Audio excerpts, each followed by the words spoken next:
ഞാനും ഉറങ്ങിപ്പോയി മോനെ. നേരം വെളുത്തേ ഉള്ളൂ. നന്നായി മഞ്ഞ് വീണിട്ടുണ്ട്. സൂക്ഷിച്ചു കയറണേ മോനെ, പനിയൊക്കെ മഞ്ഞ് വീണ് വഴുക്കിയിട്ടുണ്ടാവും. മാര്യമ്മനെ വിചാരിച്ചോണം, കൈ ഒന്ന് തെറ്റിയാ.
എന്തിനാ ഞാനത് കഷ്ടപ്പെടുന്നത്? അതെ, ഞാൻ കൊടുത്തില്ലേ.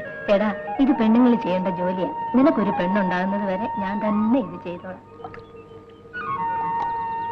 അമ്മയെ കഷ്ടപ്പെടുത്തണ്ടെങ്കിൽ നിനക്കൊരു പെണ്ണ് കെട്ടിക്കൂടായോ? എത്ര കാലമായി ഞാൻ പറയുന്നു.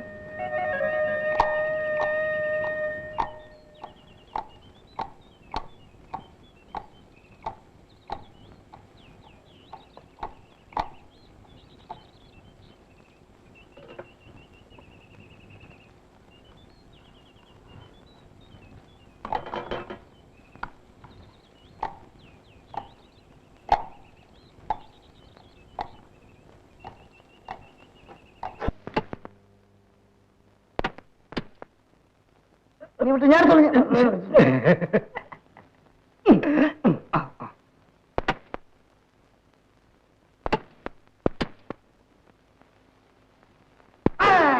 അവിടെ പറയാ, നീ സായിപ്പിന് മുമ്പിൽ അങ്ങനെ പേരെടുക്കണ്ട.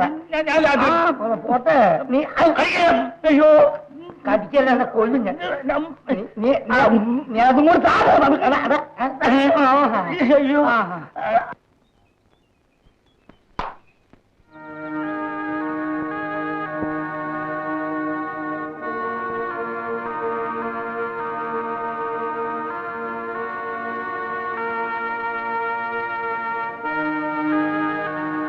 അപ്പം കഞ്ഞി കുടിച്ചില്ലേ?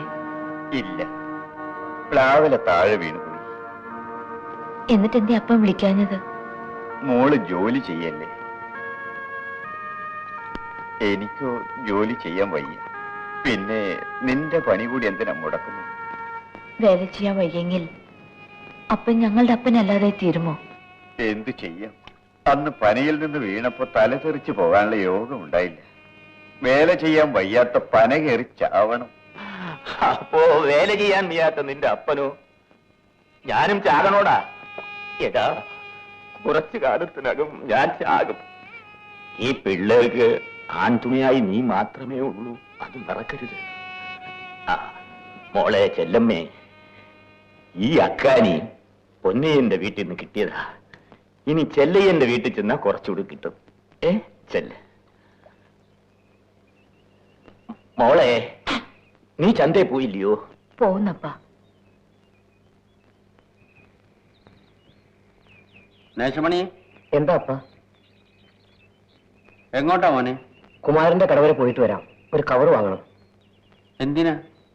പൊതുമരാമത്ത് വകുപ്പിൽ ജോലി ഉള്ളുണ്ടെന്ന് പത്രത്തിൽ കണ്ടു. ഇപ്രാവശ്യം കൂടി ശ്രമിച്ചു നോക്കട്ടപ്പ. ഇത്തവണ എന്റെ മോന് തീർച്ചയായും സർക്കാർ ജോലി കിട്ടും. മോൻ വിഷമിക്കണ്ട. ഇത്തവണ ഒന്നും ശരിയായില്ലെങ്കിൽ പന കയറാൻ പഠിക്കണം. വേണ്ട മോനെ, അപ്പന് കഴിയുന്നിടത്തോളം കാലം നീ പന കയറാൻ പോകണ്ട. നിനക്കൊരു സർക്കാർ ജോലി കിട്ടാൻ വേണ്ടി അപ്പം മാരിയമ്മനോട് ദിവസവും പ്രാർത്ഥിക്കുന്നുണ്ട്.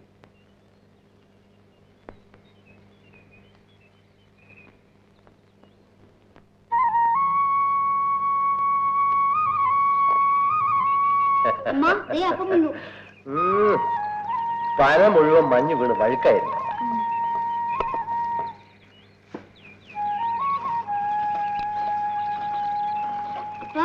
പറഞ്ഞുതരാമോ? അപ്പൻ അറിഞ്ഞൂടെ മോനെ, എന്റെ മോനെങ്കിലും ഈ പനകയറ്റം ഒഴിവാക്കണം. മോനെ പഠിപ്പിച്ച് ഒരു സർക്കാർ ഉദ്യോഗസ്ഥനാണ്. ഇങ്ങനെ എല്ലാരും സർക്കാർ ഉദ്യോഗത്തിന് പോയാ പിന്നെ പന കയറാൻ ആരാ? ആരെങ്കിലും കയറിക്കോട്ടെ, എന്റെ മോനെ ഞാൻ പനകരാൻ അയക്കില്ല. ഇങ്ങനെ എല്ലാ അപ്പന്മാരും മക്കളെ പഠിക്കാൻ അയച്ചാൽ നാട്ടിൽ കരിപ്പൊട്ടി കിട്ടില്ല. അപ്പൊ പിന്നെ എല്ലാ അമ്മമാരും കയറിക്കോളും. എടി, നീയൊന്ന് കേറ്, കാണാൻ നന്നായിരിക്കും. ഒന്ന് പോന്നേ.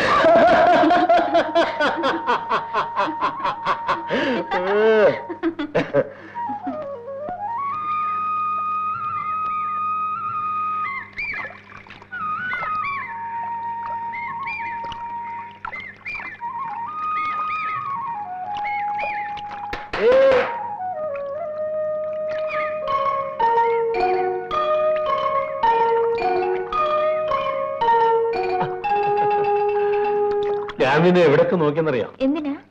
ഒന്ന് കാണാൻ.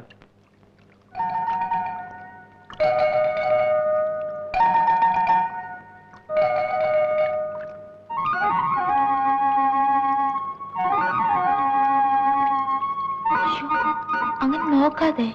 നല്ല ബ്ലൗസ്, ഈ നിറം നിനക്ക് ചേരുന്നു. ഞാൻ പോന്നു. പണ്ട് നിന്നെ കാണുമ്പം നിനക്ക് ബ്ലൗസേ ഇല്ലായിരുന്നു. ഇവിടുത്തെ പെണ്ണുങ്ങൾ ആരും പണ്ട് ബ്ലൗസേ ഇടാറില്ലെന്ന് അമ്മ പറഞ്ഞു കേട്ടിട്ടുണ്ട്. ഇപ്പൊ പിന്നെ എന്തിനാ ഈ പന്ന പരിഷ്കാരം എന്ന് എനിക്കറിഞ്ഞൂടാ.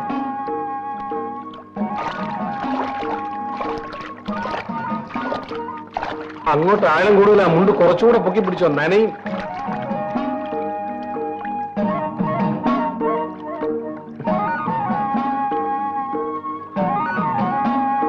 ഞാൻ നിന്നെ കെട്ടട്ടെ?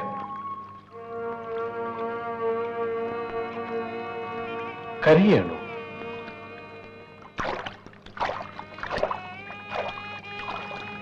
എന്താ, എന്നെ കെട്ടാൻ ഇഷ്ടമല്ലേ? എന്റെ വീട്ടിനെ കുറിച്ച് അറിയാലോ. അറിയാം. അതെന്താ? പനയിൽ നിന്നും വീണ് നടുവടഞ്ഞ അപ്പൻ. കാശില്ലാത്ത വീട്ടിലെ പെണ്ണ് കല്യാണത്തെ കുറിച്ച് സ്വപ്നം പോലും കാണാൻ പാടില്ല. എന്താടാ നേശമണി, ജോലിക്ക് അപേക്ഷിക്കുക, അല്ലാതെന്താ? എന്നിട്ട് എന്തായി? കിടപ്പാടം പണയത്തിലായി, അത്രയും. ഈ സർക്കാർ ജോലി കിട്ടാൻ വലിയ പാടല്ലേ?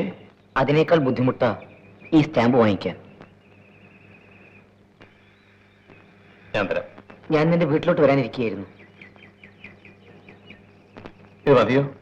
ഇപ്പൊ അത് മതി, അടുത്ത പ്രാവശ്യം വീണ്ടും ചോദിക്കാം. വിഷമിക്കാടാ നേശമണി, ഈ പ്രാവശ്യം നിനക്ക് കിട്ടും. എനിക്ക് ചന്ദ്രത്ത് കയറണം. ഞാൻ പോട്ടെ.